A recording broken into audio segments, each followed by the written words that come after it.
एक घरोई विश्वविद्यालय रे एमबीए द्वितीय वर्ष रे पाठ पढ़ुवा जड़े छात्रंकर संदेहजनक मृत्यु हेबा परे तांको परिवार लोक माने हत्या अभियोग आनिछंती। सर मृत्युंजय कौन है आपण मृत्युंजय बापा कौन अभियोग करछंती ए दुखद समय रे आपण कौन चाहउछंती किछि कहबनि मते ना किछि पचारंतुनी सर किछि पचारंतुनी हमको मो दाई के मृत्यु पे अस्वाभाविक मृत्यु दाई के कॉलेज कर्तृपक्ष आईने आसर दे जा आईने जा तो पता अवलंबन कर आईने हमको न्याय दबो न्याय तो मिलवा दरकार से मुद्दा प्रति न्याय होबा दरकार कि नियति दरकार कौन आपण चाहती हमें चाहू सत कोन बाहर सत बाहर मो छुआ को किए मारिछि से जणा पड़ू तो सुआ जो अभियोग आछि जे ड्रिंक करछि बोली ए कथा सत भी बाहर ना नहीं ना सत बाहर ताको जबरदस्ती पियाइछि नन मचा कॉलेज रे भूमिका कौन अछि फेरे कॉलेज रो भूमिका जोर जबरदस्ती ताको मारि देछंती मो छुआ केबे ड्रिंक करेनी केबे। कटक जिला बारंग थाना अंतर्गत अरिल पहाड़ उपरे अवस्थित श्री श्री नामक एक घरोई विश्वविद्यालय रे बालेश्वर जिला खैरा अंचल मृत्युंजय वेदांत एमबीए द्वितीय वर्षर छात्र थिले। गतकाली राति रे तांकर अस्वाभाविक मृत्यु को नहीं परिवार लोक माने भांगी पड़िबा सहित तांको मारी दिया जाइथिबा अभियोग आनिछंती। ए नै कॉलेज कर्तृपक्ष कि पुलिस रो कोनोसी प्रतिक्रिया मिली पारि नथिबा बेले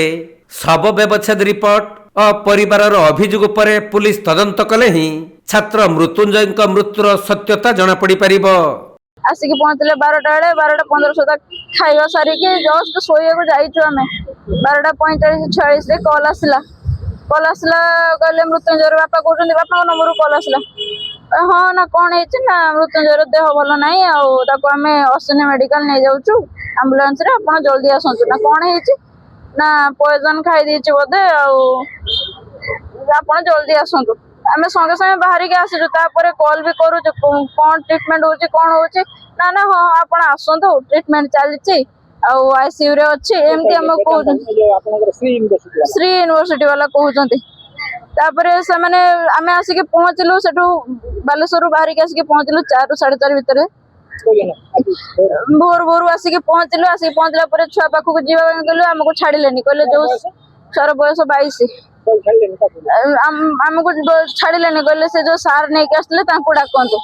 सी आसले 20 मिनिट पर पाखा आसला पर हमको कहले कि छुआ ना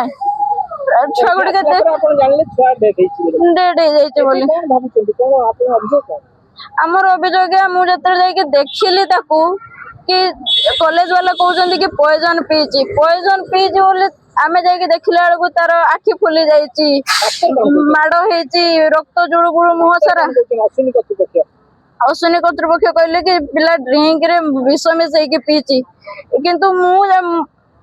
मु जति जानी 25 वर्ष लानी मो छुआ को से माने गोटे धनिया विषय पाटर कौन से खराब गुण ना तार तदंत पिला को एक कॉलेज वाला मिसिकी मार दी पोस्टमार्टम प्रथम कहलु आमको बारंबार मना कर पोस्टमार्टम करिया दरकार नहीं कॉलेज कर्तृपक्ष कॉलेज कर्तृपक्ष माने बॉडी को हमें बहुत कष्ट रे नहीं कि जाइथिलु तापर पुनी रिटर्न कलु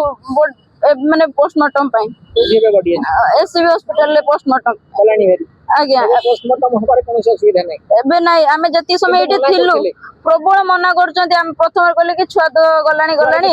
पिला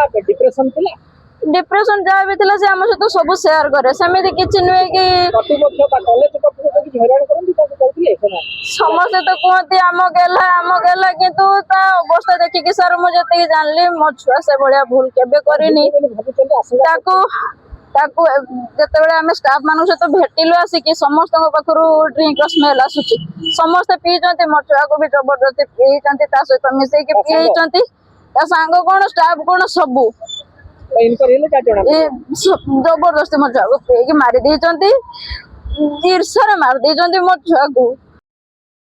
कटक जिला प्रतिनिधि राजेश कुमार साहू रिपोर्ट कोणार्क लाइव।